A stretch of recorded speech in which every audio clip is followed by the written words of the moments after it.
Viewers, welcome back to another episode of Dallas Auto Diag. It's a 2014 Chevy Spark transmission issue. So let's get to it.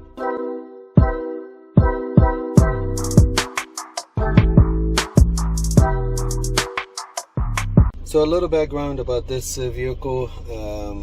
I'm here at a mechanic shop. I'm not dealing with the owner directly.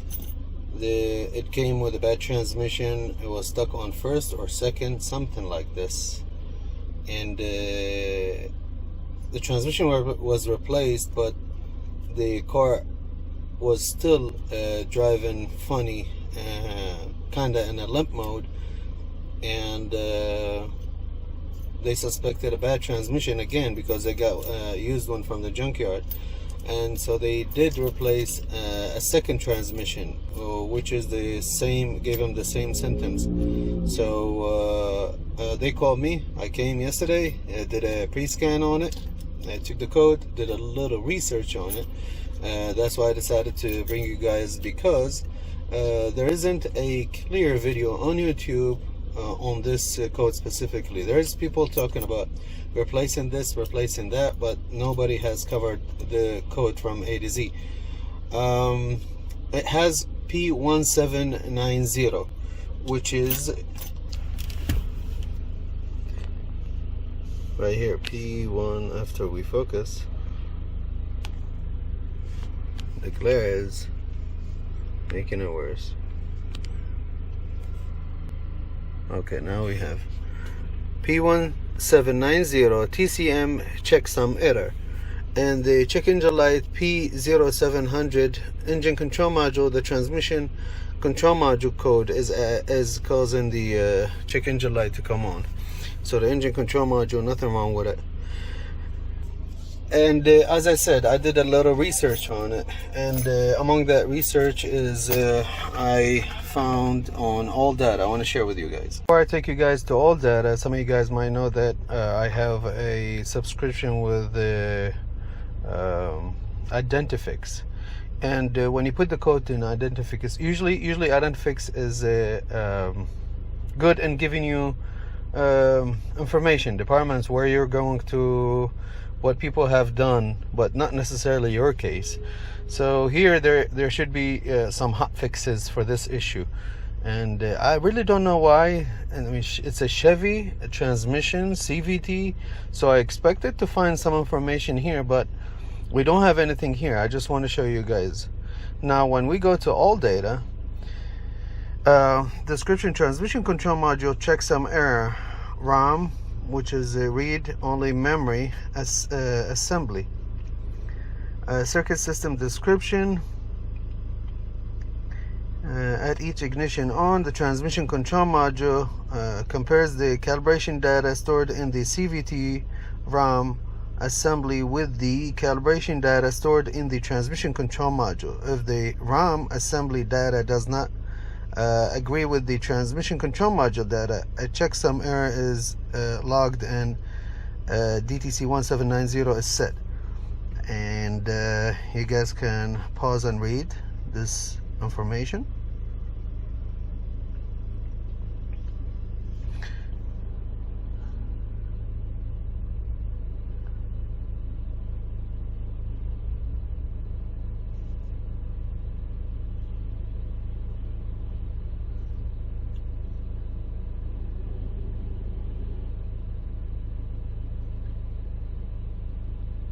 Okay, here, Diagnostic 8.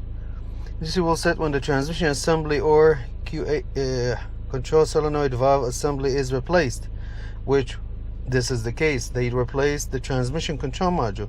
If the DTC does not clear after performing the transmission service fast learn procedure the first time, perform the procedure again.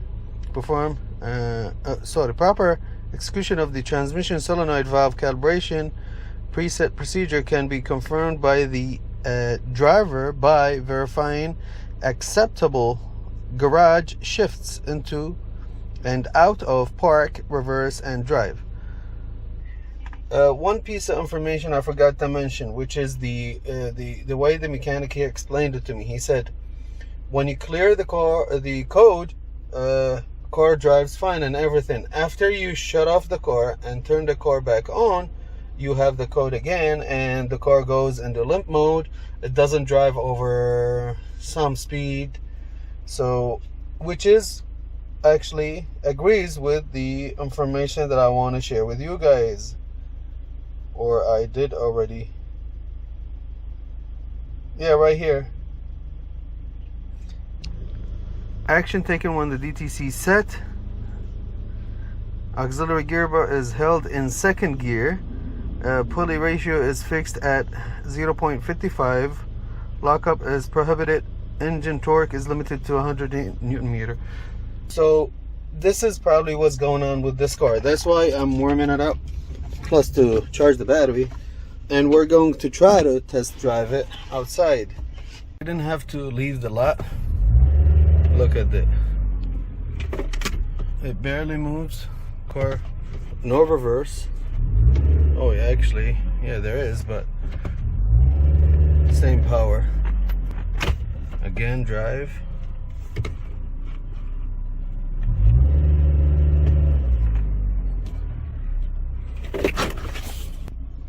I do not think that this shop actually did the calibration after they replaced the transmission, just because I know the level of tuning they have. So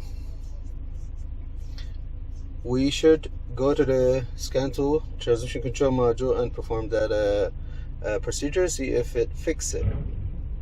Also want to focus on this part right here. This is an internal fault of the CVT RAM assembly in the transmission, detected by the transmission control module. No external circuits are involved. So if somebody is planning to pull up the wiring diagram, we do have communicating with the transmission. I can go to live data. And so also, before we go to the scan tool, I want to share with you guys this circuit system verification.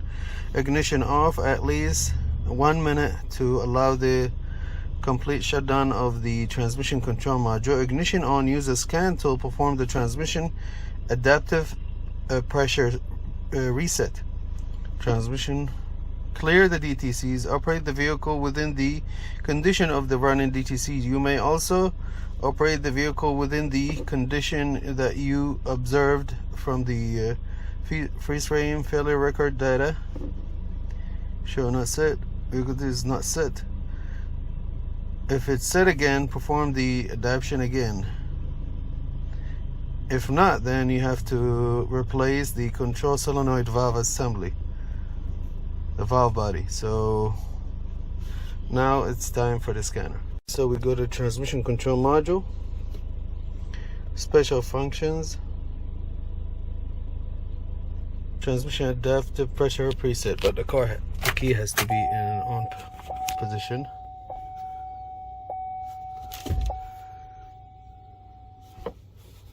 Okay, yes please. All right, that's the reset. Reset complete. Exit out of here. Should we do service fast learn? No, let's key off and take the key out. Wait for at least 5 minutes. I want to transmission control module to reboot properly, shut down completely. Okay, it's been like 6 minutes. Where's the key? Right here. Okay, let's try it. Key on. Actually, I would like to delete the code, and I should have done that before. Okay, now I have two. I have requested and not requested, which I think is a good sign. Erase codes, yes. Okay, so I want to start it. Of course the check engine light is gonna go off. This is not the test. The test would be after you go off and go back on one more time. Now we have movement. movement here. All right, here's the moment of truth. Keys out, key on, code scan. Hey, I think we got it fixed. And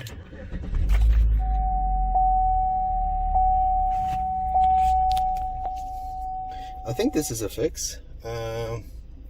I don't want to make the video really long. I'm gonna play around with it, probably drive it out, because earlier I wasn't able to drive it because of the condition, but now we have power. I just want to pull up some live data, probably bring you guys with me on that, pull up live data, make sure that the transmission shifts good, and take it from there. If I can go back in time, I would definitely pull up these values from the live data section of the transmission control module and watch them, because remember, engine torque is limited to 100 and the pulley gear ratio is limited to 0.55. Right now we already good here, and we want to test drive it, make sure this passes 100, and which it should actually. But again, we just want to make sure that it is a confirmed fix before we return the car to the owner. So I'm gonna take you guys with me out of the lot, and I'll try my best not to have an accident while I'm filming. And I want you guys to pay attention to this one, see if it passes 100. All right. I apologize if it's gonna be a shaky video. I'm just trying my best to focus on. See it right now, 104, 105. So that's really good. Engine torque. Man, I wish I had recorded that before when it was broken, but I think this is a fix.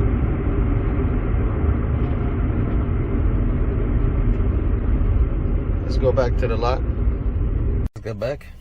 Let's do the key off. Unlock, unlock. Key on, start. Check engine light disappeared. Let's go scan the vehicle. No codes. Alright, pass. I think this is a fix. I am definitely going to ask after 2-3 days, but it was happening right away. Once you turn the key off, turn it back on, the code is back once you delete it.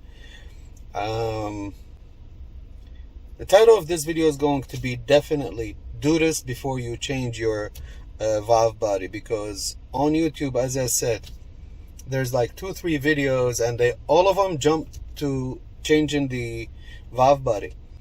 And the mechanic here did suggest to try another transmission or valve body, if I'm not mistaken. Was it the mechanic or the owner of the lot? I'm not sure, but definitely not. No way. And as you guys saw, we solved the problem without the need to spend money on it.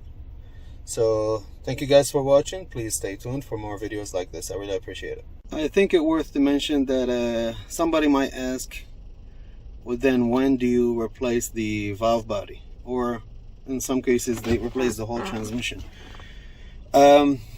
If what I did had failed, I would definitely try my snap-on, because when it comes to calibration and resetting, I depend on snap-on software more than auto.